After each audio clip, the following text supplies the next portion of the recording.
Last episode में हमने देखा था बालसा टोया और साया से अपने सारे जरूरत के सामान मंगाती है और एम्प्रेस की देवी इनाम को वो घर के पीछे लकड़ी के फर्श के नीचे पानी में छुपा देती है ताकि उसे वह बाद में इस्तेमाल कर सके। बालसा साया और टोया को अपना घर छोड़कर कहीं और जाने के लिए कहती है और चौगुम को साथ लेकर वो भी निकल जाती है, पर फिर भी एम्प्रेस के भेजे सीक्रेट रेजिमेंट बालसा को ढूंढ लेते हैं और बालसा उनसे बचने के लिए चौगुम के साथ भागने लगती है। अब आगे हम देखते हैं बालसा चौगुम को बचाने के लिए उसे लेकर भागने लगती है और सीक्रेट रेजिमेंट भी अपना कैप निकालकर उनका पीछा करने लगते हैं। बालसा पीछे मुड़कर देखती है कि वे बहुत तेजी से उनके पीछे आ रहे हैं। चौगुम से कहती है तुमने जो भी कैरी किया है उसे नीचे गिरा दो और जल्दी जंगल की ओर भागो। चौगुम फिर भी खड़े होकर देखने लगता है, फिर बालसा उसे जल्दी करने को कहती है और वो भागने लगता है। तभी सीक्रेट रेजिमेंट के लोग चारों तरफ से दौड़ते हुए आते हैं और बालसा के ऊपर हमला करने लगते हैं। बालसा पहले सैनिक के ऊपर खंजर फेंकती है पर वह उसे डोज कर देता है और वो अपने स्वॉर्ड से बालसा के ऊपर हमला करता है। बालसा भी अपने स्पीयर की मदद से उसका जवाब अच्छे से देती है और उनके बीच एक युद्ध छिड़ जाती है। तभी बालसा अपने स्पीयर से हमला करते हुए बोलती है तुम अपने स्किल से प्रिंस को क्यों नहीं मार रहे हो। तभी वो सैनिक एक कदम पीछे हट जाता है और बाकियों को सीटी बजाकर बालसा को घेरने के लिए इशारा करता है। तभी बालसा बोलती है तुमने अलग स्ट्रेटेजी बना लिया, क्या तुम लोगों ने अचानक से प्रिंस को मारने का प्लान बदल लिया। वे खड़े होकर 2 सेकंड देखते हैं और तभी अचानक एक के बाद एक बालसा के ऊपर हमला करने लगते हैं। बालसा बचते हुए अपने स्पेयर से एक के बाद एक सबका जवाब देती है और तभी चौगुम पेड़ के पीछे से झांकते हुए देखता है। बालसा उसे देख लेती है और बोलती है वहीं खड़े मत रहो,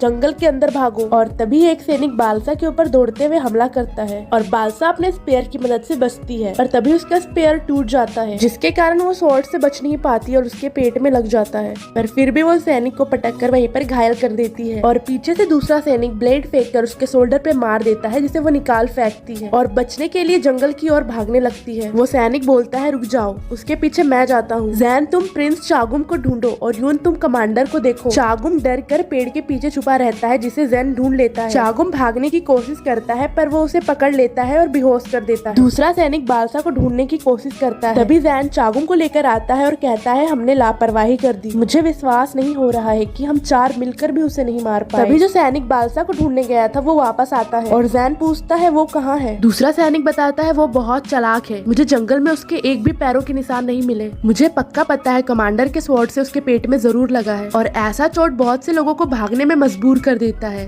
पर उसे नहीं। जब कमांडर ने उसे स्वॉर्ड से मारा तो वो भी पूरे ताकत से उनको अटैक करने के लिए तैयार थी और साथ ही मरने के लिए भी। फिर जैन बोलता है उसे पता होते हुए भी कि वो मर जाएगी वो उन पे चार्ज करने के लिए तैयार थी, जिससे हमें पता चलता है कि उसने बहुत सारे बैटल्स में सरवाइव किया है। दूसरा सैनिक बोलता है तुम सच कह रहे हो, पर आखिर में वो तो सिर्फ एक हायर्ड बॉडीगार्ड ही है ना, मुझे शक है वो वापस आ सकती है। फिर वो पूछता है कमांडर कैसे हैं। यून बताता है वो ठीक हो जाएंगे, वो अभी भी सांसें ले रहे हैं। फिर वो दूसरा सैनिक बोलता है यून तुम कमांडर को वापस ले जाओ और तुम मुझे फॉलो करो, हमें प्रिंस चागुम मिल गए हैं, हमारा ऑब्जेक्टिव पूरा हो गया है, मैं प्रिंस को तुरंत वापस ले जाता हूँ, तुम लोग शहर में ऐसे ही मत घुस जाना, सारी भीड़ की अटेंशन तुम्हारे और ही चली जाएगी। अगले सीन में हम देखते हैं टोया और साया नदी किनारे एक नाव के अंदर छुपे हुए रहते हैं और टोया बोलता है मुझे लगता है अब हम सेफ है, ऐसे छिपने से मेरा बैग बहुत दर्द करने लगा है, मुझे लगता है इस बार बालसा बहुत बुरे काम में फंसी है। साया सर हिलाते हुए बोलती है हाँ। फिर टोया बोलता है शायद हमें इसके बारे में तांडा को बता देना चाहिए। साया बोलती है हाँ हमें ऐसा ही करना चाहिए। तांडा जब भी टाउन में आता है घर जाने से पहले वो यहाँ कुछ दिन जरूर रुकता है, जिसका मतलब है वो यहाँ टाउन में कहीं भी मिल सकता है। साया बोलती है हाँ, पर हम उसे कैसे ढूंढे। टोया बोलता है ये सब मुझ पे छोड़ दो, लोग मुझे ऐसे ही टाउन का बेस्ट खरीदार नहीं बोलते हैं, हमें बस हर होटल और रेस्टोरेंट में चेक करना होगा, तांडा कहीं तो जरूर रुका होगा। फिर वो दोनों मार्केट में एक रेस्टोरेंट के बाहर जाते हैं जहाँ वो बड़ा सा एक पिलर देखते हैं। साया बोलती है तांडा हर रोज यहाँ मॉर्निंग और इवनिंग में अपने ऑर्डर्स चेक करने आता है। टोया बोलता है क्या सच में, यहाँ पर तो तांडा के लिए अभी भी मेडिसिन के बहुत सारे ऑर्डर्स हैं। और साया बोलती है तांडा अभी तक यहाँ पर अपने ऑर्डर्स लेने नहीं आया है, हमें बस उसके लिए यहाँ इंतजार करना पड़ेगा। और टोया बोलता है तांडा यहाँ जरूर आएगा, ये बहुत अच्छा है, अब मार्केट में उसके गुम होने का कोई डर नहीं है, मुझे हमेशा से पता था, तुम बहुत इंटेलिजेंट हो साया। अगले सीन में हम देखते हैं सीक्रेट रेजिमेंट का एक सैनिक प्रिंस को अपने कंधे में लेकर नदी के किनारे आता है। प्रिंस बेहोशी रहता है और वो उसे नीचे सुला देता है और वो बोलता है कि मैंने कभी नहीं सोचा था कि प्रिंस को एक वाटर डीमन अपने काबू में कर लेगा। वो प्रिंस के सर पे हाथ रखता है और कहता है क्या सच में एम्परर ही सिर्फ प्रिंस को अपने स्वॉर्ड से मार सकते हैं, ये सच में ठीक नहीं है। और तभी वो अपने पॉकेट से एक रुमाल और फूल निकालता है जिसे देखकर वो अपने फ्लैशबैक में चला जाता है जहाँ उसकी हालत बहुत खराब रहती है और वो जमीन में पड़ा हुआ रहता है और वो बहुत दुखी भी लगता है। वो आसमान की ओर देखता है और तभी बचपन का प्रिंस चागुम उसके पास आता है और बोलता है क्या तुम्हें किसी चीज के लिए पनिश किया गया है। और तभी वो प्रिंस को देखकर वहाँ नीचे झुक जाता है। प्रिंस चागुम उसे देखकर बोलता है मुझे पता है, तुम ये रख लो। पर वो तब भी वहीं सर नीचे झुकाकर रहता है। और प्रिंस चागुम बोलता है क्या हुआ, क्या तुम्हें स्वीट्स नहीं पसंद है। और वो बस अपने सिर हिलाता है। फिर चागुम बोलता है तुम्हें शर्माने की जरूरत नहीं है, मेरे पास 2 है, तुम एक रख सकते हो।